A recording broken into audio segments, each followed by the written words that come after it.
Women's വൈബിന്റെ പുതിയൊരു എപ്പിസോഡിലേക്ക് എല്ലാ പ്രിയപ്പെട്ടവർക്കും സ്നേഹപൂർവ്വം സ്വാഗതം.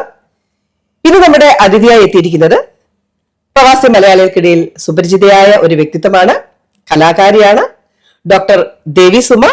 നമുക്ക് സ്നേഹപൂർവ്വം സ്വാഗതം ചെയ്യാം. സ്വാഗതം. ഈ ഡോക്ടർ ദേവി സുമ, ഈ ഡോക്ടർ എന്താണെന്നൊന്ന് വിശദീകരിക്കാമോ? ഡോക്ടറേറ്റ് ആണ്, ബിസിനസ് മാനേജ്മെന്റിലാണ് ഞാൻ ഡോക്ടറേറ്റ് എടുത്തിരിക്കുന്നത്. ബിസിനസ് മാനേജ്മെന്റിൽ ഇപ്പൊ എവിടെ വർക്ക് ചെയ്യുന്നത്? ഞാൻ ഷാർജ പബ്ലിക് ഹെൽത്തിലെ ഇൻഡസ്ട്രിയൽ നമ്പർ 4 BDO ആയിട്ടാണ് വർക്ക് ചെയ്തത്. ഇപ്പം ദുബായിൽ വന്നിട്ട് പ്രവാസ ജീവിതം തുടങ്ങിയിട്ട് എത്ര വർഷമായി? ഞാൻ 20 വർഷമായി. 20 വർഷമായി. ഇപ്പൊ ഒരു നീണ്ട കാലം തന്നെയാണല്ലോ 20 വർഷം എന്ന് പറയുന്നത്. ദുബായിലാണോ വന്നത് അതോ ഷാർജയിലേക്കാണോ? ഷാർജയില, അങ്ങോട്ട് ഇന്നുവരെ ഷാർജയിൽ തന്നെയാണ്. ഷാർജയിൽ തന്നെയാണ്. എങ്ങനെ കല്യാണം കഴിച്ച് വരുമായിരുന്നോ അതോ ജോലി തേടി വന്നതാണോ? എങ്ങനെയാണ് പ്രവാസ ജീവിതം ആരംഭിച്ചത്? എങ്ങനെയാണ്? കല്യാണം കഴിഞ്ഞ് നേരെ ഇങ്ങോട്ട് വരുമായിരുന്നു. അപ്പൊ വന്ന സമയത്ത് തന്നെ നമുക്ക് ഇവിടെ ജോലിയായോ അതോ? ഇല്ല, ഞാൻ ആദ്യം പിന്നീട് മോൾക്ക് 3 വയസ്സായ ശേഷമാണ് ഞാൻ ഹസ്ബൻഡ് വർക്ക് ചെയ്യുന്ന ആ കമ്പനി തന്നെ, എനിക്ക് തോന്നുന്നു ഒരുപക്ഷെ ഒരു ഇന്റർവ്യൂ ഇല്ലാതെ കിട്ടിയ ഒരു ജോലി ആയിരിക്കണം എനിക്ക്. അവിടുത്തെ HR ആയിട്ട് കയറി.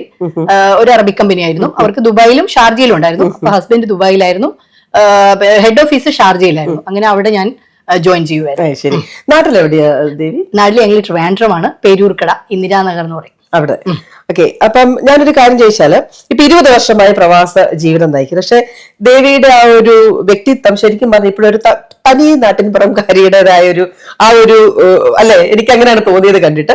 അപ്പം ദുബായിലാണോ നാട്ടിലാണോ കൂടുതൽ ഇഷ്ടം? നമുക്കറിയാം, നമ്മൾ പ്രവാസ ജീവിതത്തേക്ക് നമ്മൾ എത്തുന്ന എല്ലാവരും സാമ്പത്തികമായ ഒരു നേട്ടത്തിന് വേണ്ടിയും നല്ല ജീവിതം മെച്ചപ്പെടുത്താൻ വേണ്ടിയും ഒക്കെയാണ്. അപ്പം 20 വർഷമായ പ്രവാസത്തിൽ എത്തിയിട്ടും ഇപ്പൊ ഞാൻ ചോദിക്കുക, നാടാണോ ഷാർജയിലല്ലേ താമസിക്കുന്നത്, ഷാർജയാണോ ഇഷ്ടമെന്ന് ചോദിച്ചാൽ ഏത് ചൂസ് ചെയ്യും? അത് നമുക്ക് അങ്ങനെ പറയാൻ പറ്റില്ല. കാരണം പെറ്റമ്മയും പോറ്റമ്മയുമാണ്. പെറ്റമ്മ എന്ന് പറയുന്നത് നമ്മുടെ നാടും, പോറ്റമ്മ എന്ന് പറയുന്നത് UAE-യുമാണ്. അപ്പൊ രണ്ടിനും അതിൻ്റെതായ പ്രാധാന്യമുണ്ട്. ഇപ്പൊ നാട്ടില് നമ്മള് ഒരു എന്താ പറയാ, നമ്മുടെ അടിസ്ഥാനം ഓക്കെ ആയതുകൊണ്ടായിരിക്കണമല്ലോ നമ്മൾ UAE-യിൽ ഈ പ്രവാസ ലോകത്ത് എത്തപ്പെട്ടത്. അപ്പൊ ഇവിടെ വരുമ്പോഴും നമുക്ക് അതിൻ്റെതായ സൗകര്യങ്ങള്, സന്തോഷം, ഇതൊക്കെ കിട്ടുന്നത് കൊണ്ടാണ് നമ്മൾ ഓരോ പ്രവാസികളും ഇവിടെ നിന്നു പോകുന്നത്. അപ്പൊ രണ്ടും നമ്മുടെ 2 കണ്ണുകൾ പോലെയാണെന്ന് ഞാൻ പറയും. സത്യമാണ് കേട്ടോ. എന്നോടൊക്കെ ആണെങ്കിലും പ്രവാസ ജീവിതമാണോ നാടാണോ ഇഷ്ടം എന്ന് ചോദിച്ചാല് നമുക്ക് ഈ പറഞ്ഞ പോലെ ഒന്ന് പെറ്റമ്മയും മറ്റത് പോറ്റമ്മയും. നമുക്ക് ഇവിടെ കിട്ടുന്ന ഒരു സ്വാതന്ത്ര്യം, അല്ലെ, ഇവിടെ കിട്ടുന്ന ഒരു സാമ്പത്തിക സുരക്ഷിതത്വം, നമുക്ക് കലാപരമായിട്ടുണ്ടാകും. എനിക്കൊരു നാട്ടിലെ കഴിഞ്ഞും കൂടുതൽ കലാപരമായ കാര്യങ്ങളൊക്കെ ഇവിടെ തന്നെ നമുക്ക് ചെയ്യാൻ പറ്റുമെന്ന് തോന്നുന്നു. ഇപ്പൊ കലാപരമായുള്ള കാര്യങ്ങളെ പറ്റി പറഞ്ഞപ്പോഴാണ് ദേവി ഒരു ദൂരദർശന്റെ ദൂരദർശനിലെ ആർട്ടിസ്റ്റ് ആയിരുന്നു. അതെന്താണെന്നൊന്ന് പറയാമോ? ദൂരദർശനിൽ എന്തായിരുന്നു, ഏത് കാലത്തായിരുന്നു അത്? കാലം മീൻസ് ഞാൻ സ്കൂളിൽ പഠിക്കുന്ന സമയം തൊട്ടാണ്. ദൂരദർശനിൽ നമ്മുടെ അങ്കിൾസ് ഒക്കെ നാടകം ഇങ്ങനെയുള്ള കാര്യങ്ങൾ ചെയ്യുമായിരുന്നു. അപ്പൊ അങ്ങനെ ഞാൻ ബാലതാരമായിട്ട് വന്നതാണ്. ദൂരദർശനിൽ മാത്രമല്ല, ദൂരദർശനിലെ ആങ്കറിങ്, നമ്മുടെ സജൻ സാറിന്റെ ഒരു പ്രോഗ്രാമിന്റെ ആങ്കറായിട്ട് ഞാൻ ജോയിൻ ചെയ്തിട്ടുണ്ട്. പിന്നെ ഏഷ്യാനെറ്റിന്റെ നക്ഷത്ര കിന്നാരം, സിനിമ ഡയറി, സൂര്യ TV-യുടെ പൊൻപുലരി, ഇതൊക്കെ ഞാൻ അതിൽ എനിക്ക് തോന്നുന്നു അനൂപേട്ടനില്ലേ, ഇപ്പോഴത്തെ ഫേമസ് നടൻ അനൂപേട്ടനായിരുന്നു അതിൽ വലിയ ആൾക്കാരുടെ ആ ഒരു ഇത് ചെയ്തത്. അപ്പൊ ബാല താരമായിട്ട്, അതായത് കുട്ടികളുടെയൊക്കെ ഇന്റർവ്യൂ എടുത്തുകൊണ്ടിരുന്നത് അന്ന് ഞാനായിരുന്നു. എനിക്ക് തോന്നുന്നു സതീഷ് എന്ന് പറഞ്ഞ പുള്ളിക്കാരനായിരുന്നു അതിന്റെ പ്രൊഡ്യൂസർ. അപ്പൊ അങ്ങനെയുള്ള അറിവാണ് എനിക്ക്. ദൂരദർശൻ, ഏഷ്യാനെറ്റിൽ ബാലതാരമായിട്ടാണ് ഞാൻ വന്നത്. അപ്പൊ ആള് നിസ്സാരക്കാരി അല്ല. ദൂരദർശനിലൊക്കെ ശരിക്കും അതൊരു ഭാഗ്യം തന്നെയാണ് കേട്ടോ. ദൂരദർശനിലൊക്കെ നമുക്കൊരു വർക്ക് ചെയ്യാനൊരു അവസരം കിട്ടുക എന്ന് പറഞ്ഞു കഴിഞ്ഞാല്, പിന്നെ ഞാൻ നല്ലൊരു അഭിനേത്രി കൂടിയാണ് കേട്ടോ. അതും തിയേറ്റർ ആർട്ടിസ്റ്റ് ആണ് അല്ലേ, സ്റ്റേജ്. അതിലേക്ക് എങ്ങനെയാണ്, ഈ നാടകത്തിലോട്ടൊക്കെ എങ്ങനെയാണ് കടന്നു വന്നത്? നാടകത്തിൽ എന്ന് പറഞ്ഞാൽ നമ്മുടെ കുടുംബക്കാർ ചേർന്നിട്ട് ഒരു നാടക ട്രൂപ്പ് ആ സമയത്ത് ചെയ്തു. അപ്പൊ അതില് നമ്മുടെ മുത്തശ്ശിന്റെ അവിടെയായിരുന്നു ക്യാമ്പ് ഇട്ടിരുന്നത്. കുടുംബ വീട് ആണ് നമ്മൾ സെറ്റ് ഇട്ടത്. അപ്പോ അവിടെ ഈ കുട്ടികൾ മാത്രമേ ഇല്ല, ബാക്കി നടനും ഞങ്ങളുടെ മാമന്റെ മോൻ തന്നെയാണ്. പിന്നെ ഒരു അപ്പൂപ്പനാണ് അതിന്റെ പ്രൊഡ്യൂസർ, ഒരു അപ്പൂപ്പൻ മേക്കപ്പ് മാൻ, ഒരു മാമൻ സൗണ്ട് ആൻഡ് മ്യൂസിക്. അപ്പൊ എല്ലാവരും നമ്മളെ കുടുംബത്തിൽ നിന്നുള്ളവരായിരുന്നു. അപ്പൊ അതില് ബാലതാരമായിട്ട്, അത് പ്രഗത്ഭ സംവിധായകനായ കണ്ണൂർ വാസൂട്ടി സാറിന്റെ സംവിധാനത്തിലായിരുന്നു ആ നാടകം. ആ നാടകം എനിക്ക് തോന്നുന്നു ആ വർഷം ഏറ്റവും കൂടുതൽ, പുതിയ ട്രൂപ്പ് എന്ന നിലയ്ക്ക് ഏറ്റവും കൂടുതൽ വേദികൾ കളിച്ച ഒരു നാടകം കൂടിയായിരുന്നു. അപ്പൊ എല്ലാം ഞങ്ങളുടെ കുടുംബക്കാരായിരുന്നു. അങ്ങനെയാണ് എന്റെ ഈ നാടകരംഗത്തേക്കുള്ള പ്രവേശനം. അന്ന് എനിക്കൊന്നും അറിയില്ല, ചെറിയ കുട്ടിയാണ്. അന്ന് ഞാൻ ഉച്ചത്തിലൊന്നും സംസാരിക്കാറില്ല, വളരെ എന്താ പറയാ, സൗണ്ടൊന്നും ഇല്ലാത്ത ഒരാളായിരുന്നു. പക്ഷെ പിന്നീട് നല്ലൊരു ഗുരുനാഥനെ കിട്ടി, കണ്ണൂർ വാസൂട്ടി എന്ന് പറയുന്ന. അതുവഴിയാണ് ഞാൻ ഈ നാടകരംഗത്ത് വരുന്നതും ഇന്ന് നിൽക്കുന്നതിനും മെയിൻ കാരണം ആ ഗുരു തന്നെയാണ്. ഇവിടെ ദുബായിലും നാടക കളരികളും ഒക്കെ ഉണ്ടല്ലോ അല്ലെ? ഇവിടെയും സജീവമായിട്ട് നാടകത്തില് അല്ലെ? ഇപ്പൊ ഏതെങ്കിലും ഈ അടുത്തിടെ വല്ലതും ഉണ്ടോ നാടകം? അതെ, ഞങ്ങള് നാടകം എന്ന് പറയുമ്പോൾ ഞാൻ കണ്ണകി, വൈശാലി അതൊക്കെ ഞങ്ങളുടെ തന്നെയാണ്. കാരണം മോളാണ് കണ്ണകി ഡയറക്ട് ചെയ്തത്, വൈശാലിയും അവള് തന്നെയാണ്. സ്ക്രിപ്റ്റ് എന്റേതായിരുന്നു. പിന്നെ ഞങ്ങള് ഏറ്റവും കൂടുതൽ വേദികൾ കളിച്ച ഒരു നാടകമായിരുന്നു വൈശാലി. കഴിഞ്ഞ വർഷം മൊത്തം നമ്മൾ ഒരുപാട് സ്റ്റേജുകൾ കളിച്ച ഒരു ഷോ ആയിരുന്നു. കാരണം പുരാണങ്ങളെ ബന്ധപ്പെടുത്തിയാണ് ഞാൻ മിക്കവാറും തിരക്കഥ എഴുതാറ്.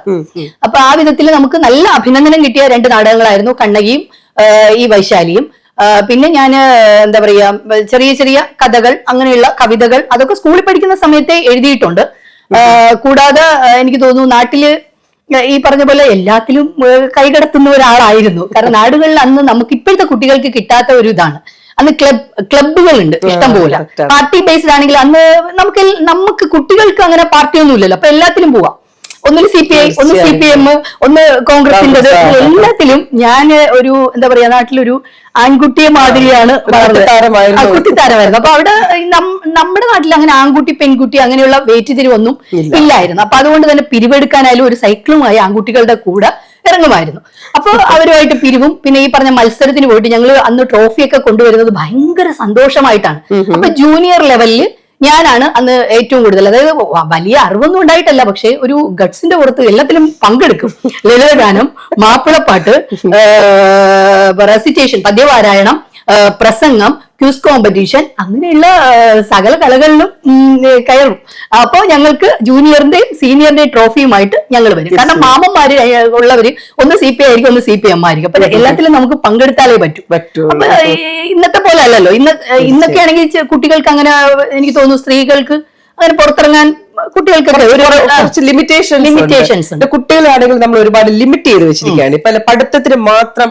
എനിക്ക് തോന്നുന്നു നമ്മുടെയൊക്കെ ഒരു കാലഘട്ടം എന്ന് പറയുന്നത് നമുക്കൊക്കെ പഠിത്തത്തിന് മാത്രമല്ല ഈ കലാപരമായിട്ടൊക്കെ ഒരുപാട് മുൻതൂക്കവും പ്രോത്സാഹനവും ഒക്കെ കിട്ടിയിട്ടുണ്ടായിരുന്നു അല്ലേ? ഇപ്പം ഇല്ലെന്നല്ല എങ്കിൽ പോലും എല്ലാവരും കുട്ടികൾക്കാണെങ്കിലും ഇതിനകത്തൊന്നും വലിയൊരു കാര്യമില്ലാതെ ഒരു മൊബൈൽ കിട്ടിക്കഴിഞ്ഞാൽ അല്ലെങ്കിൽ ഒരു ടാബ് കിട്ടിക്കഴിഞ്ഞാൽ അവരുടെ ജീവിതം അതിലേക്ക് അങ്ങ് ചുരുങ്ങി പോകുന്ന ഒരു അവസ്ഥയാണ്. എന്തായാലും ഒരുപാട് സന്തോഷം, ഇത്രയും ചെറുതിലേ തൊട്ട് ഇങ്ങനെ എല്ലാത്തിനകത്തും പങ്കെടുക്കാൻ കഴിഞ്ഞതും ആ ഒരു വ്യക്തിത്വം നമുക്ക് വളർത്തിയെടുക്കാൻ സാധിച്ചത് കൊണ്ട് തന്നെയായിരിക്കും. നൃത്തം ഉണ്ടല്ലോ, അതിനെപ്പറ്റി കൂടെ ഒന്ന് പറയൂ. നൃത്തവും ഈ പറഞ്ഞ പോലെ ഞാൻ എല്ലാം ദൈവത്തിൽ വിശ്വസിക്കുന്ന ഒരാളാണ്. അപ്പോ അൺഎക്സ്പെക്റ്റഡ് ആയിട്ട് ഞാൻ നൃത്തത്തിലേക്ക് വന്നതാണ്. കാരണം എനിക്ക് ചെറുപ്പത്തിലെ ഒരു ശ്വാസമുട്ടലിന്റെ ഒരു അസുഖം ഉണ്ടായിരുന്നു. അപ്പൊ ഇങ്ങനെ ഡോക്ടറെ കാണിക്കുമ്പോൾ പറഞ്ഞു എന്തെങ്കിലും ഒരു എക്സസൈസ് കൊടുക്കാനായിട്ട് പറഞ്ഞു. അപ്പൊ വെള്ളം കണ്ടാൽ പൊതുവെ പേടിയുള്ള ഒരാളാണ്. അപ്പൊ നീന്തൽ ഞങ്ങളുടെ അവിടെയൊക്കെ ഭയങ്കര ഫേമസ് ആയിട്ടുള്ള ഒരു സമയമാണ് അന്ന്. നീന്തൽ താരങ്ങൾക്കെല്ലാം ജോലിയുമാണ്, ഉറപ്പാണ്. പക്ഷെ എനിക്ക് വെള്ളത്തോട് ഭയങ്കര പേടിയാണ്. അപ്പൊ അങ്ങനെയാണ് എന്റെ അമ്മയുടെ മാമന്റെ മോൻ, എന്റെ കൊച്ചിച്ചൻ, ഒരു അന്നൊക്കെ നമുക്ക് ഇന്നത്തെ പോലെ അല്ല, ഈ കലയിൽ വളരെ പ്രാധാന്യം എന്താ പറയാ, അധ്യാപകരെ കിട്ടാൻ വളരെ കുറവാണ്. അപ്പൊ ഡാൻസ് മാഷ് വന്നു. പക്ഷെ അവർക്ക് ഒരു ഉദ്ദേശം, ഒരു 10 കുട്ടികൾ ഉണ്ടെങ്കിൽ മാത്രമേ ആ സാറ് ക്ലാസ് എടുക്കുള്ളൂ എന്ന് പറഞ്ഞു. അങ്ങനെ നോക്കുമ്പോൾ അന്ന് എനിക്ക് വെറും 3 വയസ്സേ ഉള്ളൂ. അപ്പൊ വെറുതെ കൊച്ചിച്ചൻ പറഞ്ഞു, എങ്കിൽ ഒരു കാര്യം ചെയ്യാൻ ചേച്ചി, കൊച്ചിന്റെ കൂടെ പേര് എഴുതിയിടാം, എന്നാലേ 10 കുട്ടികളാവുള്ളൂ എന്ന് പറഞ്ഞു. അങ്ങനെ എന്നെ പിന്നെ ഡാൻസിന് ജോയിൻ ചെയ്യിപ്പിച്ചതാണ്. പക്ഷെ പിന്നീട് കൊച്ചിനെയൊക്കെ കടത്തി വെട്ടി ഞാൻ വളരെ അസാധ്യമായ ഒരു ഞെട്ടിച്ചുകൊണ്ട് ഒരു ഡാൻസറായി മാറി. പിന്നീട് സ്കൂൾ ലെവലില് കലാതിലക പട്ടം കിട്ടി. ക്ലാസിക്കൽ ഡാൻസ് തിരുവല്ലം സുന്ദരേശൻ സാറാണ് എന്നെ ഭരതനാട്യം ഒക്കെ പഠിപ്പിച്ചത്. പിന്നെ മലയടി വിമൽ രായ് സാർ മരണപ്പെട്ടുപോയി. ഫോക്ക് ആ സാർ വഴിയാണ് വന്നത്. പിന്നെ കീരിക്കാട് ശങ്കരവിള സാറ് കഥകളി, ഓട്ടംതുള്ളൽ അങ്ങനെ പഠിച്ചു. അപ്പൊ ഇതൊക്കെ പാരന്റ്സിന്റെ ഒരു സപ്പോർട്ട്. അച്ഛൻ ഒരു ഇതായിരുന്നു, എന്താ പറയാ, ഒരു സഖാവായിട്ട് വർക്ക് ചെയ്തിട്ടില്ലെങ്കിലും അച്ഛൻ അങ്ങനെ ഒരു ഇതായിരുന്നു. പക്ഷെ അമ്മയുടെ ഫാമിലി എന്ന് പറഞ്ഞത് തികച്ചും ഓർത്തഡോക്സ് ഫാമിലി ആയിരുന്നു. അപ്പൊ അമ്മയുടെ വീട്ടുകാർക്കൊന്നും ഈ ചെറുപ്പത്തിൽ നമ്മൾ കുട്ടികളെ ഡാൻസിനും പാട്ടിനും ഒക്കെ അന്നൊക്കെ ഒരു നല്ല ഇംപ്രഷൻ അല്ല. ഇതിലൊക്കെ വിടുന്നത് കുട്ടികൾ മോശം സാഹചര്യത്തിലേക്ക് പെട്ടുപോകും എന്നുള്ള ഒരു അവസ്ഥയായിരുന്നു. പക്ഷെ എന്റെ ഒരു ഇതെന്ന് പറഞ്ഞാൽ ദൈവാനുഗ്രഹം കൊണ്ട് ഈ അമ്മുമ്മയും അപ്പൂപ്പനെയൊക്കെ തന്നെ അവസാനം എന്റെ പ്രോഗ്രാമിന് ടിക്കറ്റ് എടുത്ത് കൊണ്ട് കാണിക്കേണ്ട ഒരു അവസ്ഥയിൽ എനിക്ക് എത്താൻ കഴിഞ്ഞു എന്നുള്ളത് ഒരു നിമിത്തമായി ഞാൻ കരുതുന്നു. കാരണം അത്രയും ഓർത്തഡോക്സ് ഫാമിലി ആയിരുന്നു അമ്മയുടേത്. അപ്പൊ കൊച്ചിച്ചൻ തന്നെ ആദ്യം ഇങ്ങനെ ഞാൻ ഷോർട്ട് ഫിലിമിലേക്കൊക്കെ വരുമ്പം പരിചയപ്പെടുത്തുന്നത്, അപ്പൂപ്പൻ പരിചയപ്പെടുത്തുന്നത് എങ്ങനെയാണോ, ഇത് കഴിയുമ്പം പറയരുത് ഈ ആളെ ഇഷ്ടമാണ് എന്നുള്ളത്. പക്ഷെ അത് നമുക്ക് ആ വാക്ക്, കാരണം വളരെ ചെറുപ്പത്തിലേ ഞാൻ വന്നതാണല്ലോ, അപ്പൊ അതെനിക്ക് പാലിക്കാൻ സാധിച്ചു എന്നുള്ളതാണ്. എന്തായാലും ഒരുപാട് സന്തോഷം. ഇത്രയധികം, അതായത് നമ്മളുടെ കലാപരമായ എല്ലാ മേഖലകളിലും കൈവച്ചു കഴിഞ്ഞു എന്നുള്ളത് തന്നെയാണ്. അതും ഈ പ്രായത്തിലും അത് നിലനിർത്തിക്കൊണ്ട് പോകുന്നു എന്നുള്ളതാണ് ഏറ്റവും വലിയ. ഫാമിലിയുടെ സപ്പോർട്ട് എങ്ങനെയാണ്? ഫാമിലിയുടെ കട്ട സപ്പോർട്ടാണ്. ഹസ്ബൻഡ് സനിൽ അർജുനനാണ്, പിന്നെ മകൾ ധ്വനി. അപ്പൊ എനിക്ക് തോന്നുന്നു മോള് ഇവിടെ 10 വയസ്സ് തൊട്ട് ഷോർട്ട് ഫിലിം ഒക്കെ ചെയ്ത് അവാർഡ് കിട്ടിയിട്ടുള്ള ഒരാളാണ്. പക്ഷെ അവള് ചെറുപ്പത്ത് തൊട്ട് 3 വയസ്സ് തൊട്ട് ഞാൻ ഈ പറഞ്ഞ അബുദാബി നാടക മത്സരത്തിൽ പോകുന്ന ഒരാളാണ്. അപ്പൊ ഈ രാത്രി ഒന്നും ഉറക്കം ഉണ്ടാവില്ല. പിറ്റേന്ന് അവള് സ്കൂളിലും രാവിലെ വിടണം. കാരണം ഞങ്ങള് റിഹേഴ്സലിന് പോയിട്ട് തിരിച്ചു വരുമ്പോൾ 2 മണിയൊക്കെ ആവും. എന്നിട്ട് രാവിലെ സ്കൂളിൽ പോകും. പക്ഷെ അവളുടെ ഒരു മൊബൈൽ കൊടുത്താൽ അവളൊരു സൈഡിൽ സൈലന്റ് ആയിട്ട് ഇരുന്നോളൂ. അപ്പൊ അതുകൊണ്ട് മാത്രമാണ് എനിക്ക് കലാരംഗത്ത് എന്തെങ്കിലുമൊക്കെ വിവാഹശേഷം ചെയ്യാൻ പറ്റിയത്. പിന്നെ ഹസ്ബൻഡിന്റെ ഇവരുടെ 2 പേരുടെയും കട്ട സപ്പോർട്ട് കൊണ്ടാണ്. ഇപ്പോഴും എന്തെങ്കിലും എഴുതാനിരിക്കുമ്പോൾ ഞാൻ ഭയങ്കര മടിച്ചാണ്, എഴുതാൻ എനിക്ക് ഇഷ്ടമില്ലാതെ ഇരിക്കും. പക്ഷെ അവള് പറയും എനിക്ക് കൃത്യമായിട്ട് അമ്മ ഇത് എഴുതും, അമ്മ എഴുതിയിരിക്കണം, ഇത്ര ദിവസത്തിനകത്ത് എനിക്കത് കിട്ടിയിരിക്കണം എന്ന് പറഞ്ഞ് എന്നെ. പിന്നെ അതുപോലെ തന്നെ നല്ലൊരു ക്രിറ്റിസൈസറുമാണ് മോള്. അപ്പോ അങ്ങനെയുള്ള ഒരു പ്രചോദനം, ഫാമിലിയുടെ കട്ട സപ്പോർട്ട് ഉണ്ടെങ്കിൽ നമുക്ക് എന്തെങ്കിലും ഒക്കെ ചെയ്യാൻ പറ്റും. അത് പറയുമ്പോൾ എനിക്ക് നാടിനെ കുറിച്ച് പറയേണ്ടി വരും. കാരണം കാരണം എന്റെ പറഞ്ഞല്ലോ, എന്റെ കുടുംബത്തൊന്നും അങ്ങനെ വലിയൊരു ആർട്ടിസ്റ്റ് ഒന്നും ഇല്ല. അപ്പോ നാട്ടുകാരായിരുന്നു അന്ന് ആ സമയത്ത് ഞാൻ നാട്ടിലെ കണ്ണിലുണ്ണി ആയിരുന്നു. അപ്പോ ഇവരെന്താ പറയാ, ഒരു ഓഡിറ്റോറിയം ഉദ്ഘാടനം വന്നാലും ഇവര് പുറത്തുനിന്ന് വലിയ ആർട്ടിസ്റ്റിനൊന്നും വിളിക്കത്തില്ല. അവർ പറയും നമ്മുടെ കൊച്ച്, നമ്മുടെ സ്വന്തം കൊച്ച്. അത് വേറെ മതവിഭാഗമാണ്, എന്നിരുന്നാൽ പോലും അവര് അങ്ങനെയുള്ള ഒരു ഇതും എന്താ പറയാ, ഒരു പാർഷ്യാലിറ്റി ഒന്നും അവരവിടെ കാണിച്ചിട്ടില്ല. അപ്പൊ അവര് പറയും നമ്മുടെ കുട്ടിയുണ്ടല്ലോ, അവളുടെ ഡാൻസ് പ്രോഗ്രാം തൊട്ട് നമുക്ക് തുടങ്ങിയാൽ മതി. അങ്ങനെ ഒരു നാട്ടിൽ നിന്നും വളരെ എനിക്ക് നല്ല പ്രചോദനം കിട്ടിയത് കൊണ്ടാണ് എനിക്ക് എന്തെങ്കിലുമൊക്കെ ഞാൻ ഇപ്പോഴും വിചാരിക്കുന്നു കലയിൽ എത്താൻ പറ്റിയത്. അല്ല, ശരിക്കും ഒരു നാട് മുഴുവൻ നമ്മുടെ കൂടെ നിൽക്കാന്ന് പറയുന്ന അതിലും വലിയൊരു ബ്ലെസ്സിങ് വേറൊന്നുമില്ല. പിന്നെ സ്ക്രിപ്റ്റ് റൈറ്റിംഗ് ഒക്കെ ഉണ്ടല്ലോ, അതൊക്കെ ഇതിലേക്കൊക്കെ എങ്ങനെ എത്തിപ്പെട്ടു? ചെറുപ്പത്തിൽ ഞാൻ ഈ പറഞ്ഞ പോലെ സ്കൂളിൽ പഠിക്കുന്ന സമയത്ത് എൻ്റെ ഒരു ബെസ്റ്റ് ഫ്രണ്ട് ഉണ്ട്, ആള് ഇപ്പം ഡോക്ടറാണ്. പുള്ളിക്കാരത്ത് വെറുതെ എനിക്കൊരു സബ്ജക്ട് ടോപ്പിക്ക് തരും, എന്നിട്ട് എന്നോട് പറയും പിറ്റേന്ന് ഇത്ര ഇത് എഴുതിക്കൊണ്ട് വരണം. കവിതയായിരുന്നു. അപ്പൊ അത് പരിചയപ്പെടാൻ കാരണം എന്ന് പറഞ്ഞാൽ ഞാൻ അമ്മുമ്മയുടെ സ്കൂളിലാണ് പഠിച്ചത്, ഒരു പ്രൈവറ്റ് സ്കൂളിലാണ് പഠിച്ചത്. അപ്പൊ എനിക്ക് ഏജിന്റെ പ്രശ്നം വന്നതുകൊണ്ട് അവിടെ 10 എഴുതാൻ പറ്റിയില്ല. കാരണം അവരുടെ ഇതനുസരിച്ചിട്ട് എനിക്ക് ഏജ് കറക്റ്റ് ആയിട്ടില്ല. അപ്പൊ എന്നെ ഗവൺമെന്റ് സ്കൂളിലേക്ക് 10 മാറ്റണം. അപ്പൊ ഈ സ്കൂളിലെ കലാതിലകമായതുകൊണ്ട് ഇവരെന്നെ അങ്ങോട്ടേക്ക് മാറ്റാൻ താല്പര്യം ഇല്ല. പക്ഷെ എന്റെ ഒറ്റ വാശിയുടെ പുറത്ത് ഞാൻ ആ ഗവൺമെന്റ് സ്കൂളിൽ 10ാം ക്ലാസ് എഴുതാനായിട്ട് ചേർന്നു. അങ്ങനെ കിട്ടിയ ഫ്രണ്ടാണ് ഡോക്ടർ. അപ്പോ പിന്നെ പുള്ളിക്കാരത്തി വഴിയാണ് ഞാനിങ്ങനെ ചെറിയ ചെറിയ കവിതകളൊക്കെ എഴുതി തുടങ്ങിയത്. അങ്ങനെ അത് പിന്നീട് വലുതായപ്പോഴും ഞാനിങ്ങനെ തിരക്കഥകൾ, നമ്മുടെ ഷോർട്ട് ഫിലിം ഒക്കെ ചെയ്യുമ്പോൾ, അപ്പൊ മോള് ഷോർട്ട് ഫിലിം ചെയ്യും. അപ്പൊ അവൾ എനിക്ക് കഥ, എനിക്ക് ഇന്നത് വേണം എന്ന് പറയുമ്പോൾ വേറൊരാൾ ആശ്രയിക്കണ്ടല്ലോ. അങ്ങനെ ഞാനും അവളും കൂടി തന്നെ സംസാരിക്കും. കാരണം അവൾ ഉദ്ദേശിക്കുന്നത് കറക്റ്റ് ആയിട്ട് കിട്ടണം. അപ്പൊ ഞാൻ അങ്ങനെ തിരക്കഥ എഴുതി. അങ്ങനെയാണ് നാടകവും. ഈ കണ്ണകി, വൈശാലി തിരക്കഥ എഴുതിയത് ഞാൻ തന്നെയാണ്. അപ്പം എടുത്ത സബ്ജക്റ്റുകളൊക്കെ വളരെ സൂപ്പറാണ്. കാരണം കണ്ണകി, വൈശാലി ഇവരൊക്കെ എന്ന് പറഞ്ഞാൽ ആ ഒരു സ്ത്രീ ശക്തിയുടെ അല്ലെ, ഒരു സ്ത്രീ കണ്ണകി എന്ന് പറഞ്ഞ അല്ലെ ചിലപ്പതികാരം, അത് ഏറ്റവും ഉത്തമ ഉദാഹരണമാണ്. ഒരു സ്ത്രീ ശക്തിയുടെ, ഒരു പുരം മൊത്തം ചുട്ടുകരിച്ച ഒരു സ്ത്രീയാണ്. വൈശാലിയും വേറൊരു തരത്തിലാണെങ്കിൽ പോലും ഒരു രണ്ടും വുമൺ ഓറിയന്റഡ് ആണ് രണ്ടും. അപ്പം അത് അത്രയും ബ്യൂട്ടിഫുൾ ആയിട്ട് ചെയ്യാൻ പറ്റിയത് തന്നെ ഒരു വലിയ കാര്യം. ഇപ്പൊ അടുത്ത ഒന്നും കൂടി എഴുതി കഴിഞ്ഞു. ഞങ്ങള് ഓൾറെഡി അതിന്റെ ഈ പറഞ്ഞ പോലെ റിഹേഴ്സൽ ആകുമ്പോഴത്തേക്ക് അടുത്ത വേറെ എന്തെങ്കിലും സബ്ജക്ട് ആയിട്ട് ഞങ്ങൾ അതിലേക്ക് പോകും. ഇപ്പൊ എടുത്തിരിക്കുന്നത് പറയിപ്പറ്റ പന്തിരുകുലം എന്ന് പറഞ്ഞ ഒരു ഇതാണ്. അപ്പൊ അത് ഞങ്ങൾ കുറച്ചു ചെയ്തു. പിന്നീട് അതിനിടയ്ക്ക് പിന്നെ വേറെ വൈശാലിയുടെ രണ്ടാമത്തെ ഒരു സ്റ്റേജും കൂടെ, രണ്ടാമതല്ല വൈശാലിയുടെ വേറൊരു സ്റ്റേജും കൂടെ കിട്ടിയപ്പോഴത്തേക്ക് ഞങ്ങൾ അതിലേക്ക് തിരിഞ്ഞു. ഇപ്പം ഞാൻ അബുദാബി നാടക മത്സരത്തിൽ സുവീരൻ സാർ, ഇവിടെ പറയുമ്പോ ഞാൻ പറയേണ്ടത് പ്രേമലേഖനത്തിലെ സാറാമ ഞാനാണ് ചെയ്തിരുന്നത്. പിന്നെ മിസസ് പിച്ചം എന്ന് പറഞ്ഞിട്ട് അബുദാബി നാടക മത്സരത്തിൽ മുൻപ് സജീവമായിരുന്നു. അപ്പൊ ചെയ്തു. ഇപ്പം ഗലീലിയോയിൽ സാർത്തിയായിട്ട് ചെയ്യുന്നുണ്ട്. അത് തന്നെയാണ് പറഞ്ഞത്. നമുക്ക് തോന്നുന്ന നാടിനെ കഴിഞ്ഞും നമ്മളുടെയൊക്കെ ഒരു ഏജിലൊക്കെ ഉള്ള ഒരു സ്ത്രീകൾക്ക് ഈ ഒരു നാടകത്തിലാണെങ്കിലും അല്ലെ, ഇവിടെ ഒരുപാട് ആഘോഷങ്ങളുണ്ട്. ഈ പ്രവാസി മലയാളികൾക്കിടയിൽ ഏറ്റവും വലിയൊരു സന്തോഷം എന്ന് പറഞ്ഞാൽ നമുക്കെല്ലാം ആഘോഷങ്ങളാണ്. ക്രിസ്മസ് ആണെങ്കിലും, ന്യൂ ഇയർ ആണെങ്കിലും, വിഷു ആണെങ്കിലും, പെരുന്നാളാണെങ്കിലും, ഓണം, നമ്മളിങ്ങനെ കാത്തിരിക്കുകയാണ് ഒന്നല്ലെങ്കിൽ അടുത്ത ഒരു ആഘോഷം നമുക്ക് വരും. അപ്പൊ അതിലൊക്കെ നമ്മളെ പോലുള്ള സ്ത്രീകളെ പങ്കെടുപ്പിക്കാനായിട്ട് എല്ലാവർക്കും ഭയങ്കര സന്തോഷമാണ്. അപ്പം നാട്ടിൽ എനിക്ക് തോന്നുന്നില്ല ഇങ്ങനൊരു അവസരം നമുക്ക് കിട്ടുമെന്ന് എനിക്ക് തോന്നുന്നില്ല. അതൊക്കെ കൊണ്ടുകൂടിയാണ് നമ്മളെല്ലാവരും ഈ പ്രവാസ ലോകത്ത് ഇത്രയധികം നമ്മള് ഇഷ്ടപ്പെടുന്നത് അല്ലെ. അതെന്താണ് തോന്നുന്നത്, നമുക്ക് കിട്ടുന്ന ഒരു സ്വാതന്ത്ര്യം എങ്ങനെയാണ് ഇവിടെ? അത് പറയുമ്പോൾ നമുക്ക് എപ്പോഴും നമ്മൾ UAE തന്നെ മുന്നിൽ നിർത്തണം. കാരണം സ്ത്രീകൾക്ക് കിട്ടുന്ന സ്വാതന്ത്ര്യം അത് നമുക്ക് നാട്ടിലൊന്നും ചിന്തിക്കാൻ പോലും കഴിയാത്ത, ഏത് അർദ്ധരാത്രിയിലും നമുക്ക് ധൈര്യമായിട്ട് നമുക്ക് പുറത്തിറങ്ങി നടക്കാം. നാട്ടിലിപ്പോ എനിക്ക് തോന്നുന്നു ഒരു പക്ഷേ ഒരു 5 മണി കഴിഞ്ഞാൽ പോലും നമുക്കൊരു ബസ് സ്റ്റാൻഡിൽ സുരക്ഷിതമായിട്ട് നമ്മൾ സുരക്ഷിതരല്ല, അവിടെ നമുക്ക് നിൽക്കാൻ പറ്റത്തില്ല. ഇവിടെ അങ്ങനെയില്ല. നമുക്ക് ഏത് അസമയത്തും നമുക്ക് ധൈര്യമായിട്ട് സ്ത്രീകൾക്ക് സഞ്ചരിക്കാവുന്നതാണ്. അതുപോലെ തന്നെ ഇവിടുത്തെ ഈ പറഞ്ഞ ആഘോഷങ്ങൾ, അതിൽ സ്ത്രീകളാണ് സജീവം. നമ്മുടെ നാട്ടിലൊന്നും സ്ത്രീകളെ ഞാൻ കണ്ടിട്ടില്ല. ഒരു സംഘടനയുടെയും പ്രസിഡന്റോ ഇവിടെ സ്ത്രീകൾക്കാണ് മുൻഗണന. അതാണ് നമ്മള് ഈ അറബ് നാടിനെ നമ്മൾ ഇവിടുത്തെ ഭരണാധികാരികളെ നമ്മൾ ബഹുമാനിക്കേണ്ട ഒരു വസ്തുത എന്ന് പറയുന്നത്. പിന്നെ ഇവിടുത്തെ ആഘോഷങ്ങൾ ഈ പറഞ്ഞ പോലെ ഒരുപാട് നമുക്ക് വേദികൾ കിട്ടുന്നുണ്ട്. കാരണം നമ്മുടെ നാട്ടിലെ ഓണം എന്ന് പറയുന്നത് വെറും 1-2 ദിവസത്തിൽ ചുരുങ്ങും.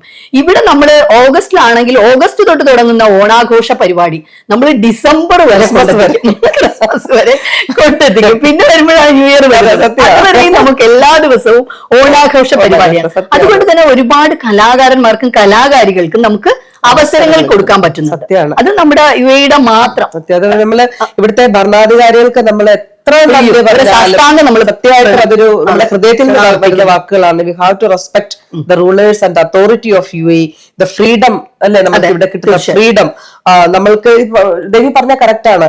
ഈ റംസാൻ ടൈമിലൊക്കെ നമ്മളുടെ ജോലി കഴിഞ്ഞ് നമ്മള് വീട്ടിലെത്തുമ്പോൾ 1 മണി, വെളുപ്പിന് 1 മണി 2 മണിയാവും. നമുക്കൊരു പേടിയില്ല. നമ്മൾ ആ വഴിയിലൂടെ തനിച്ച് നമ്മൾ നമ്മുടെ ഫ്ലാറ്റുകളിൽ എത്തുന്നു. ഇവിടെ നമ്മളെ തുറിച്ചു നോക്കാനോ നമ്മളെ കമന്റ് അടിക്കാനോ നമ്മളോട് മോശമായിട്ട് ബിഹേവ് ചെയ്യാനോ ഒന്നും ഇവിടെ ആരും മുതിരില്ല.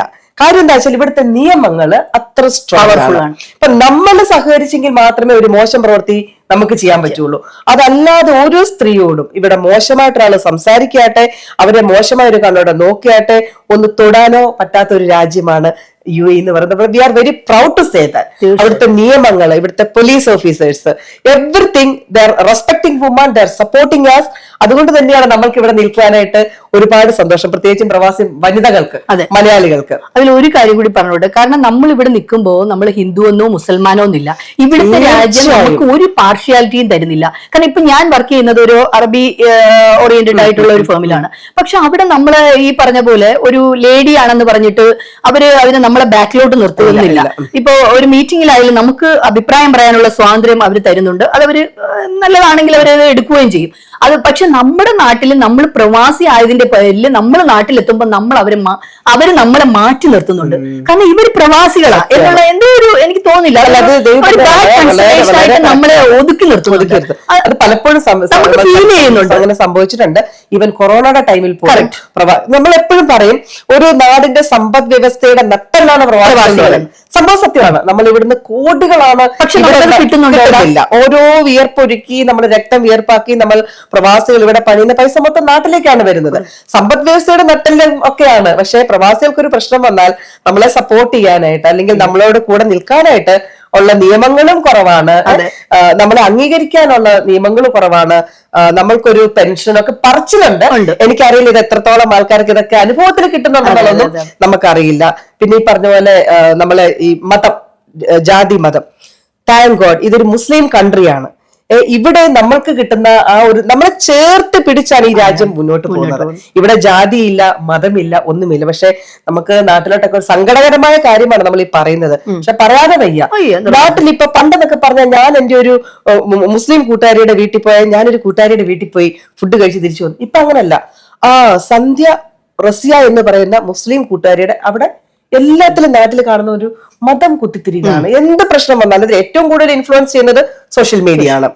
നമ്മൾ തമ്മിൽ ഒരു പ്രശ്നങ്ങളും ഇല്ല. നമ്മൾ തമ്മിൽ ഇതിലൂടെ ഇങ്ങനെ നമ്മളെ പറ്റി കുത്തിത്തിരിപ്പുണ്ടാക്കുന്ന ഒരു ഗ്രൂപ്പ് ഓഫ് ആൾക്കാരുണ്ട്. നമ്മൾ അതേപ്പറ്റി അവയർനെസ് ആയിരിക്കണം. ഈ ഒരു രാജ്യമാണ് ഏറ്റവും വലിയ മാതൃക അതിന് തന്നെ. കാര്യം വെച്ചാല് ഇവിടെ ഹിന്ദു ഇല്ല, മുസ്ലിം ഇല്ല, ക്രിസ്ത്യാനി ഇല്ല. നമ്മള് ഒറ്റക്കെട്ടാണ്. പ്രവാസി മലയാളികൾ പ്രത്യേകിച്ചും ഈ രാജ്യം അതിനൊരു കുടയായിട്ട് നമുക്ക് നിൽക്കുകയാണ്. സോ നമ്മളെ ഹൃദയത്തിൽ നിന്നും UAEക്ക് എല്ലാ ബ്ലെസ്സിങ്സും, ഇത് പുതുവർഷമാണ്, UAEക്ക് ഈ ഒരു വർഷം അല്ലെ ഏറ്റവും അനുഗ്രഹിക്കപ്പെട്ട വർഷമായിട്ട് ഞങ്ങൾ ആത്മാർത്ഥമായിട്ട് ബ്ലെസ് ചെയ്യുകയാണ്, പ്രാർത്ഥിക്കുകയാണ്. നമുക്ക് കാരണം നമ്മുടെ ചർച്ച വേറൊരു തലത്തിലേക്ക് വഴിതിരിഞ്ഞ് വേറെ പറയാതിരിക്കാൻ പറ്റില്ല അല്ലെ. ഇങ്ങനത്തെ കാര്യങ്ങളൊക്കെ നമ്മള് പറഞ്ഞേ പറ്റുള്ളൂ, അതുകൊണ്ട് പറഞ്ഞതാണ്. ഇനി അടുത്ത ഇതിലേക്ക് വരാം. മോളുടെ പേര് ധ്വനി എന്നാണ്. ഒരു സാംസ്കാരിക സംഘടനയുടെ ചെയർപേഴ്സൺ ആണല്ലോ, ഫൗണ്ടർ ആൻഡ് ചെയർപേഴ്സൺ ആണ്. ധ്വനി തരംഗം എന്ന് പറയുന്ന ഒരു കലാ സാംസ്കാരിക സംഘടനയുണ്ട്. അതിലൂടെ ഒരുപാട് അംഗീകാരങ്ങൾ കൊടുക്കുന്നുണ്ട്, ഒരുപാട് പ്രോഗ്രാംസുകൾ നടത്തുന്നുണ്ട്. അതിന്റെ ഫൗണ്ടറാണ്, ചാരിറ്റിയും ചെയ്യുന്നുണ്ട്. അതിനെപ്പറ്റി എങ്ങനെയാണ് ഇങ്ങനെ ഒരു സംഘടനയിലേക്ക് എത്തിച്ചേർന്നത്? ഇത് മോള് ശരിക്കും സ്കൂളിൽ പഠിക്കുമ്പം, ഞാൻ കലാകാരിയാണെങ്കിലും അന്ന് ഇവള് കലാകാരി ഒന്നും ആയിട്ടില്ല, നമ്മൾ ആരോ തിരിച്ചറിഞ്ഞിട്ടുമില്ല. അപ്പൊ ഞാനിങ്ങനെ ഷോർട്ട് ഫിലിം ചെയ്യുമ്പോൾ നമ്മുടെ അബുദാബി മത്സരത്തിന് വേണ്ടിയിട്ട് ഒരു അസ്തമയം എന്ന് പറയുന്ന ഒരു ഷോർട്ട് ഫിലിം ചെയ്തായിരുന്നു. അപ്പൊ അന്നേരം ഒരാള് അതിന്റെ ഡയറക്ടർ പറയുകയാണ് മോളെ കൊണ്ട്. അപ്പൊ ഞാൻ പറഞ്ഞു ഇല്ല, മോള് ഇതുവരെ ഒന്നും ചെയ്തിട്ടൊന്നും ഇല്ല എന്ന് പറഞ്ഞു. അപ്പൊ അങ്ങനെ അതിലേക്ക് ഇവള് വളരെ അസാധ്യമായിട്ട് ചെയ്തു. അതുപോലെ ഞങ്ങളൊരു ഡ്രാമ ചെയ്തു, മിറർ എന്ന് പറയുമ്പോൾ ഒരു ഡ്രാമ ചെയ്യുമ്പോൾ അതിൽ എന്റെ കുഞ്ഞായിട്ടാണ്, അന്നും എനിക്ക് തോന്നുന്നു ഒരു 3 വയസ്സൊക്കെ ഇവൾക്ക് ഉണ്ടാവുള്ളൂ. അപ്പൊ ഇവള് വളരെ അസാധ്യമായിട്ട്, അന്ന് ബാലതാരത്തിനുള്ള അവാർഡ് ഇല്ല, അല്ലെങ്കിൽ ഒരു പക്ഷെ അവൾക്ക് തന്നെ കിട്ടും. പക്ഷെ സദസ്സിന്റെ മൊത്തം കയ്യടിയും ഈ നാടകം തീരുമ്പം ഇവളെയാണ് എല്ലാവരും എടുത്തോണ്ട് പോയത്. കാരണം അതില് അച്ഛനും അമ്മയും വഴക്കിട്ടിട്ട് പിന്നെ അമ്മ മോളെയും കൊണ്ട് പോകുന്ന ഒരു രംഗമുണ്ട്. അതിൽ ഇവള് അസാധ്യമായിട്ട് പെർഫോം ചെയ്തു. അങ്ങനെയാണ് ഞങ്ങൾ ഇവളുടെ കഴിവ്. അത് കഴിഞ്ഞ് ഈ പറഞ്ഞ പോലെ സൂര്യൻ സാറിന്റെ നാടകത്തിൽ തൊട്ടില് കിടന്ന് അഭിനയിക്കുന്ന പ്രായത്തിൽ അവള് നാടകം അഭിനയിച്ചു. അപ്പൊ അങ്ങനെ ഒരു നിമിത്തമാണ് ഇതൊക്കെ. അപ്പൊ ഞങ്ങൾക്കറിയില്ല, കാരണം ഇവള് മാതറൊക്കില്ല, വളരെ സൈലന്റ് ആയിട്ടുള്ള മോളാണ്. അപ്പൊ നമുക്ക് ഇതിന്റെ ഇവൾക്കുള്ള ഒരു കലാവാസനം ഒന്നും അറിയില്ല. പക്ഷേ അപ്പൊ ഞാൻ ഇങ്ങനെ പ്രോഗ്രാമായിട്ടൊക്കെ പുറത്തു പോകുമ്പോൾ ഒരു ടീച്ചർ ഉണ്ട്. ആ ടീച്ചർ പറയും ഇങ്ങനെ കല കൊണ്ട് മാത്രമൊന്നും ഇന്നത്തെ കാലത്ത് ജീവിക്കാൻ പറ്റത്തില്ല, അപ്പൊ എപ്പോഴും അതും കൂടി പഠിത്തം കൂടെ ശ്രദ്ധിക്കണം. അപ്പൊ ഞാൻ അവളെ എന്നെയൊന്നും അങ്ങനെ പിടിച്ചു നിർത്തി ഒന്നും പഠിപ്പിച്ച ഒരു അനുഭവം എനിക്കില്ല. അപ്പൊ ഞാനും അവളെ 9th വരെ ഒന്നും ഞാൻ അവളെ ഫ്രീഡം കൊടുത്തിട്ടാ ഓരോരുത്തരും അവരുടേതായ, കാരണം എന്നെ അങ്ങനെയാ വളർത്തിയത്. എനിക്ക് സകല ഫ്രീഡവും തന്നാണ് അന്ന് നാട്ടിൽ വളർത്തിയത്. കാരണം അത്രയും എനിക്ക് തോന്നുന്നു നാട്ടിൽ ആദ്യമായിട്ട് സ്കൂട്ടറും സൈക്കിളും ഒക്കെ യൂസ് ചെയ്ത ഒരാള് ഞാനാണ്.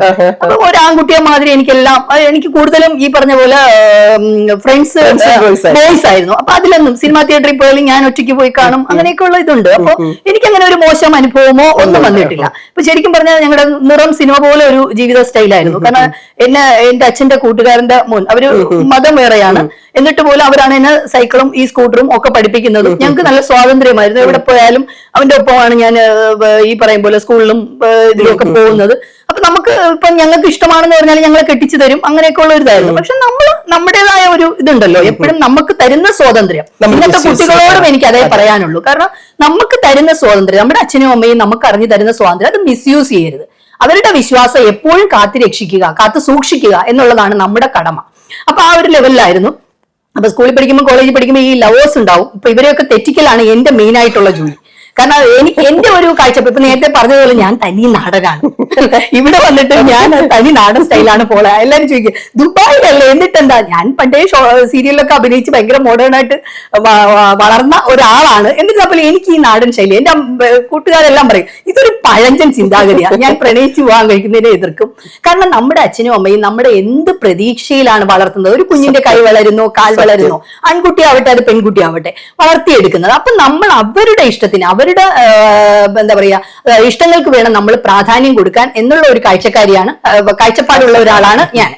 അപ്പൊ അതിനെ ഞാൻ എന്താ പറയാ ബഹുമാനിക്കുന്നു. അത് മാത്രമേ എനിക്ക് എല്ലാ കുട്ടികളോടും പറയാനുള്ളൂ. അപ്പൊ ഈ സ്കൂളിൽ പഠിക്കുന്ന സമയത്ത് മോള് പിന്നെ 10 വയസ്സായപ്പോ ഒരു ഷോർട്ട് ഫിലിം അവിടെ ഷാജ ഇന്ത്യൻ സ്കൂളിൽ ചിൽഡ്രൻസ് ഇന്റർനാഷണൽ ഫിലിം ഫെസ്റ്റിവലിലേക്ക് ഷോർട്ട് ഫിലിം കൊടുക്കണം എന്ന് പറഞ്ഞു. അപ്പൊ ഇവള് വീട്ടിൽ നിന്ന് ഒരു ക്യാമറ, അന്ന് ആർക്കും ക്യാമറ ഒന്നും കൊടുത്തു വിടത്തില്ല.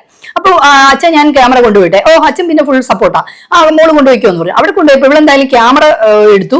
അപ്പൊ പിന്നെ എല്ലാ കുട്ടികൾക്കും അഭിനയിക്കണം എന്നായിരുന്നു. അപ്പൊ ഇവക്ക് എനിക്ക് അഭിനയിക്കണം, ഞാനപ്പോ ഒരു കാര്യം ചെയ്യാം, ഞാൻ ക്യാമറ ചെയ്തോളാം. ഓക്കെ, അപ്പം ഡയറക്ഷനും നീ തന്നെ ചെയ്തോ എന്ന് പറഞ്ഞു. അങ്ങനെ ചെയ്തു.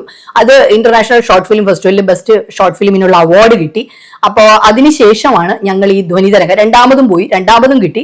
പിന്നെ അതിനുശേഷമാണ് ഞങ്ങൾ ഈ ധ്വനിതരംഗം എന്നുള്ള ഒരു എന്താ പറയാ ഒരു സംഘടന രൂപീകരിക്കാൻ കൾച്ചറൽ. അപ്പൊ അതിന്റെ വേണ്ടപ്പെട്ട ആൾക്കാർ പറഞ്ഞു നമുക്കൊരു സംഘടന, നല്ലൊരു വെറൈറ്റി പേരുമാണല്ലോ, നമുക്ക് ഇങ്ങനെ ഇതിന്റെ ബാനറിൽ ഒരു സംഘടന. അങ്ങനെ ഞങ്ങള് അത് സംഘടന ഫോം ചെയ്തു. ഞങ്ങളെ കൊണ്ട് കഴിയുന്ന വിധത്തിലുള്ള ചാരിറ്റിയും മറ്റു പ്രോഗ്രാംസും ഒക്കെ ചെയ്യുന്നുണ്ട്. ഇപ്പോഴും കഴിഞ്ഞ ഓഗസ്റ്റ് 30 ഞങ്ങള് പിന്നെ ഷാർജ ഇന്ത്യൻ അസോസിയേഷനിൽ ആദ്യത്തെ ഓണപരിപാടി ഞങ്ങളുടെ ധ്വനിതരംഗത്തിന്റെയാണ്. അതിൽ ഞങ്ങള് രഞ്ജിത്ത് ഉണ്ണി, സന്തോഷ് കീഴാറ്റൂര്, പിന്നെ നമ്മുടെ രമ്യ ഹരിദാസ്, അത് ഞങ്ങള് പ്രോഗ്രാം വളരെ വൻ വിജയമായിരുന്നു. കാരണം UAE ഒത്തിരി പ്രവാസ കലാകാരന്മാരെ അണിനിരത്തിക്കൊണ്ട് 100ഓളം കലാകാരന്മാരെ അണിനിരത്തിക്കൊണ്ടുള്ള ഒരു പ്രോഗ്രാം ആയിരുന്നു. അതിൽ ഇന്ന സെക്ഷൻ എന്നില്ല, പാട്ട്, നൃത്തം, നാടകം, അങ്ങനെയുള്ള എല്ലാ വെറൈറ്റി പ്രോഗ്രാം ഉൾപ്പെടുത്തിക്കൊണ്ട് വളരെ വൻ വിജയമായിരുന്നു ഞങ്ങളുടെ പ്രോഗ്രാം. ആദ്യം നടത്തിയ പരിപാടി അറ്റ്ലസ് രാമചന്ദ്രൻ സാർ ആയിരുന്നു അന്ന് ഉദ്ഘാടനം ചെയ്തത്. അത് അന്നേരം സാറ് ജയിലിൽ നിന്ന് ഇറങ്ങിയ, പുള്ളിയെ പ്രത്യേകം എടുത്തു പറയണം, കാരണം പുള്ളി ജയിലിൽ നിന്ന് ഇറങ്ങിയ സമയമാണ് ഞാൻ പോയി കാണുന്നത്. പുള്ളി അന്ന് പരിപാടിക്കൊന്നും വേറെ പരിപാടി, ആദ്യത്തെ പരിപാടിയാണ് ഞങ്ങളുടേത്. അപ്പൊ പറഞ്ഞു, ഇല്ല എനിക്ക് കുറച്ച് ഹെൽത്ത് ഇഷ്യൂസ് ഉണ്ട്, അപ്പൊ വരാൻ വന്ന്. പക്ഷെ മോളുടെ പരിപാടി ആണ് എന്ന്, 14 വയസ്സായ കുഞ്ഞിന്റെ പരിപാടിയാണ് എന്ന് പറഞ്ഞപ്പോൾ സാർ ആ പരിപാടി ഏറ്റെടുക്കുകയും വരികയും ചെയ്തു. അവളുടെ ഷോർട്ട് ഫിലിം കണ്ടിട്ട് സാർ വൈശാലിയെ കുറിച്ച് പറഞ്ഞു. ഭയങ്കര നല്ലൊരു ബ്ലെസ്സിംഗ് ആണ് സാറിന്റെ ഭാഗത്തു നിന്ന് കിട്ടിയത്. ആ ഒരു ഇതുകൊണ്ടാണ് സാറിന്റെ മരണശേഷം ഞങ്ങൾ വൈശാലി, സിനിമ പോലെ അല്ല ഞങ്ങളുടെ നാടകത്തിന്റെ സ്ക്രിപ്റ്റ് തികച്ചും ഞാൻ ഇതിൽ നിന്ന് ബുക്കിൽ നിന്ന് റെഫർ ചെയ്തിട്ടാണ് ചെയ്തിട്ടുള്ളത്. ആ വൈശാലി സാറിന്റെ ഒരു എന്താ പറയാ, സാറിനോടുള്ള ആദരവായിട്ടാണ് ഞങ്ങൾ ആ നാടകം വൈശാലി എടുത്തു ചെയ്തത്. അപ്പൊ തീർച്ചയായിട്ടും ഈ സമയത്ത് ധ്വനി എന്നാണ് പേര്, ധ്വനി എസ് ദേവി, നമ്മള് ഒരു വലിയ അഭിനന്ദനങ്ങള്. Xi deserve it. നമ്മുടെ ചാനലിന്റെ ആയിട്ട് പ്രവാസി മലയാളികൾക്ക് വേണ്ടി, കുഞ്ഞു കുട്ടിയാണല്ലോ, എത്ര വയസ്സുണ്ട് ഇപ്പം? ഇപ്പൊ 21 വയസ്സുണ്ട്. 14 വയസ്സില് അംഗീകാരങ്ങൾ, 10 വയസ്സ് തൊട്ട് അതില് അവാർഡുകൾ, 10 വയസ്സല്ല 3.5 വയസ്സ് തൊട്ട്, 3 വയസ്സ് തൊട്ട് ആള് തൊട്ടിൽ കടന്നപ്പോ തൊട്ട് അഭിനയിച്ചു തുടങ്ങി. അവരുടെ സേവയുടെ അവാർഡ് കിട്ടിയിട്ടുണ്ട് അവർക്ക് 5 വയസ്സിലാണ്. പിന്നെ ബാലതാരമായിട്ട് കിട്ടിയിട്ടുണ്ട്. അതൊക്കെ ചെറുപ്പത്തിൽ. ഡയറക്ഷൻ തുടങ്ങിയത് 10 വയസ്സ് അവാർഡ് കിട്ടി. പിന്നെ നിക്കോന്റെ ബെസ്റ്റ് ഫിലിം ഡയറക്ടർ അവാർഡ് കിട്ടിയത് 14 വയസ്സിലാണ്. അതിൽ കൂടുതലും 9 ആൺകുട്ടികളായിരുന്നു, ഒരു പെൺകുട്ടി ഉണ്ടായിരുന്നുള്ളൂ. അതിൽ അവൾക്കാണ്. ധ്വനിക്ക് എല്ലാവിധ ഭാവങ്ങളും എല്ലാവിധ ബ്ലെസ്സിങ്സുകളും നമ്മൾ തരുകയാണ്. കാര്യം ഈ ഡയറക്ടേഴ്സ് എന്ന് പറയുമ്പോഴത്തേക്ക് സ്ത്രീജനങ്ങള് അധികം എത്തിപ്പെടാത്ത ഒരു മേഖലയാണ്. വളരെ പരിമിതമായ ഡയറക്ടേഴ്സ് ഒക്കെയാണ് മലയാളത്തിലുള്ളത്. വിജയിച്ചവരൊക്കെ വളരെ ലിമിറ്റഡ് ആണ്. അപ്പം ആളെ അറിയപ്പെടുന്ന ഒരു വുമൺ ഡയറക്ടറായിട്ട് മാറാനായിട്ട് ദൈവം അനുഗ്രഹിക്കട്ടെ. മോക്ക് എല്ലാ ഭാവങ്ങളും വലിയ ഒരു കൺഗ്രാറ്റുലേഷൻസ് ഓൾസോ. ഇനി നമുക്ക് ബാക്കിയിലേക്ക് കിടക്കാം. ഇതല്ലാതെ വേറെ എന്തെങ്കിലും സംഘടനകളിലുണ്ടോ, അതോ ഈ ഒരൊറ്റ സംഘടനയുള്ളോ?